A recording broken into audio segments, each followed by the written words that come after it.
Well guys, अगर आप लोगों के पास 5 मिनट के लिए सुपर पावर्स आ जाएं तो आप लोग क्या करोगे? तो गाइस, आज मैं एक ऐसी ही मूवी को एक्सप्लेन करने वाला हूं। मूवी का नाम है प्रोजेक्ट पावर। मूवी की शुरुआत में हमें कुछ लोगों को दिखाया जाता है जो एक ड्रग्स को फ्री में बांट रहे होते हैं। वो लोग ऐसा इसलिए करते हैं क्योंकि उन लोगों को उस ड्रग्स को टेस्ट करना था कि उसे खाने के बाद क्या होता है। फिर धीरे धीरे उस ड्रग्स की वजह से उस शहर में क्राइम बढ़ने लगता है, क्योंकि उस ड्रग्स को जो भी खाता था उसके पास 5 मिनट के लिए सुपर पावर्स आ जाती थी। इसके बाद हमें रोबिन नाम की एक लड़की को दिखाया जाता है जो इस ड्रग्स को बेच रही थी, लेकिन वो जिन लोगों को ड्रग्स बेचने आई थी वो उसे अकेला देखकर उसे लूटने लगते हैं। तभी वहाँ पर एक पुलिस वाला आ जाता है जिसका नाम फ्रैंक होता है। वो उन लड़कों को वहाँ से भगा देता है और फिर हमें पता चलता है कि वो पुलिस वाला रोबिन का ही दोस्त है और वो भी उसी से ड्रग्स लेता था ताकि वो उन सुपर क्रिमिनल्स को रोक सके। इसके बाद हम एक आर्मी सोल्जर को देखते हैं, इसका नाम आर्ट है। वो बिगी नाम के एक बंदे को ढूंढ रहा है, इसीलिए वो न्यूड के घर जाता है, लेकिन न्यूड उसे देख लेता है और वो ड्रग्स खा लेता है। ड्रग्स को खाने के बाद न्यूड की बॉडी चलने लगती है और फिर उन दोनों में फाइट होती है।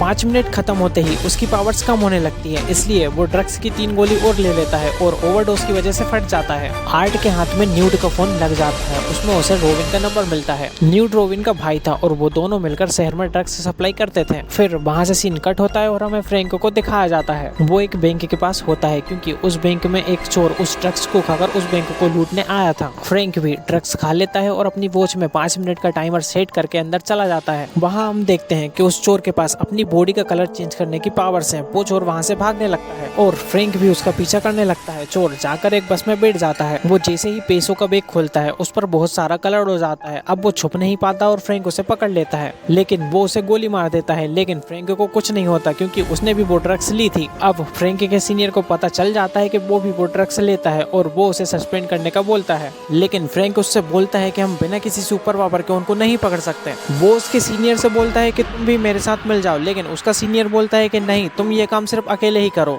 फिर वो उसे एक फोटो दिखाता है। वो फोटो आर्मी सोल्जर आर्ट की होती है। वो उससे बोलता है कि इन सब के पीछे इसी का हाथ है। फिर हमें आर्ट को दिखाया जाता है, इसने न्यूड के फोन से मैसेज करके रोबिन को यहाँ पर बुलाया था। वो उसे जैसे ही अकेली दिखती है वो उसे किडनैप कर लेता है। वो उससे बिगी नाम के एक बंदे के बारे में पूछता है। वो रोबिन को बताते हैं कि उसके पास मेरी बेटी है, लेकिन रोबिन को उसके बारे में कुछ नहीं पता था, इसलिए वो उसे एक सुपरमार्केट में ले जाती है जहाँ से वो हर बार ड्रग्स लेके आती थी। लेकिन सप्लायर उसे देखकर समझ जाता है कि कुछ गड़बड़ है और वो वहाँ से भागने लगता है, लेकिन आर्ट उसे पकड़ लेता है और फिर उन दोनों की फाइट होती है। इस बीच आर्ट को गोली लग जाती है और वो घायल हो जाता है, लेकिन वो सप्लायर को मार देता है। फिर वो रोबिन से हेल्प मांगता है। रोबिन उसे घर ले जाती है और उसकी गोली निकाल देती है। इसके बाद आर्ट और रोबिन उस लोकेशन पर पहुंच जाते हैं जहां पर ड्रग्स की अगली डील होने वाली थी। वहां विगी पीएम को बता रहा होता है कि ये वाली ड्रग्स बर्फीले जानवरों के डीएनए से बनाई गई है। वो उस ड्रग्स को टेस्ट करने के लिए उस ड्रग्स को एक लड़की को खिला देता है। उस ड्रग्स को खाने के बाद वो लड़की बर्फ की तरह जमने लगती है और उसी टाइम आर्ट भी वहां पहुंच जाता है और उन लोगों की फाइट होने लगती है। आर्ट विकी को पकड़ने ही वाला होता है कि फ्रैंक वहां पर पहुंच जाता है। उसे ये लगता है कि इन सब के पीछे आर्ट का हाथ है और इसी बीच विकी को ड्रग्स खाने का मौका मिल जाता है।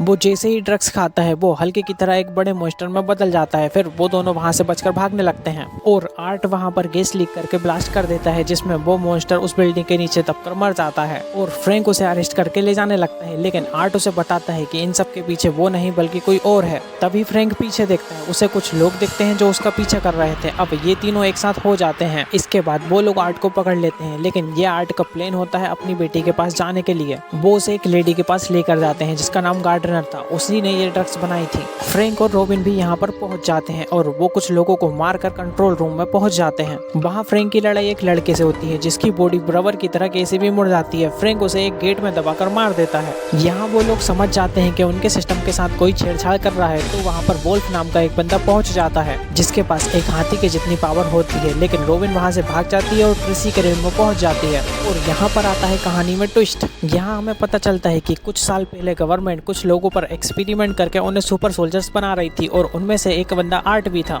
वेल, यहाँ पर काफी मारामारी होती है और वो सभी लोग इन तीनों को पीछे पड़ जाते हैं और वो रोबिन को पकड़ लेते हैं। आर्ट रोबिन को बचाने आता है। वो उन लोगों से रोबिन को छोड़ने को कहता है, लेकिन वो लोग नहीं छोड़ते, इसीलिए वो भी उस ड्रग्स को खा लेता है और ड्रग्स खाने के बाद उसके पास एक ऐसी पावर आती है जिससे वो सभी लोगों को जला देता है। लेकिन इसमें आर्ट भी मर जाता है। तभी उसकी बेटी वहाँ पर आती है और अपनी पावर से उसे जिंदा कर देती है और वो लोग वहाँ से चले जाते हैं। इसके बाद फ्रैंक बचे हुए बाकी ड्रग्स डीलर को पकड़ने का प्लान बनाता है और आर्ट अपनी बेटी को लेकर उस शहर से दूर चला जाता है और यहीं पर हमारी मूवी खत्म हो जाती है। सो फ्रेंड्स, आई होप आपको वीडियो पसंद आई होगी और आपको ऐसी ही अमेजिंग वीडियोस के लिए मेरे चैनल को सब्सक्राइब भी कर सकते हैं। Thanks for watching this video.